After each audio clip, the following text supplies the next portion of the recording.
আমরা কি তোমাকে পুরো বিধায়কের যে টেনিয়ারটা শাড়ি পরেই দেখবো? না না, আমি শাড়ি পরে আছি। আমি বলছি যে যারা শাড়ি পরতে পারে না, মানে পরতে পারে মানে ইউজ টু নয়, তাদের জন্য শাড়িটা খুব ডিফিকাল্ট। আর আমি যেহেতু অনেক শাড়ি পরি, আমার জন্য শাড়িটা খুবই ইজি।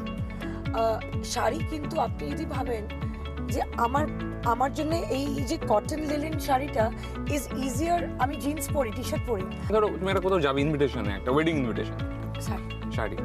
আমার শাড়ি পরতে ভালো লাগে। আমার প্রথমে ভালো লাগে শাড়ি, তারপর ভালো লাগে ড্রেস, এই এতটা হাঁটুর নিচে অব্দি এতটা ড্রেস। আগে ছোট পরতাম, যেটা যখন যেটা পরার তখন সেটা পরবো। আমি ক্যাজুয়াল জামা কাপড় খুব পরি, কিন্তু হ্যাঁ আমার শাড়ি খুব ভালো লাগে পরতে।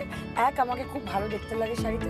সেকেন্ড, এটা এত ভালো আমাদের ইন্ডিয়ান ফ্যাব্রিক, মানে ইন্ডিয়ান হ্যান্ডলুমকে আমি প্রমোট করবার চেষ্টা করি।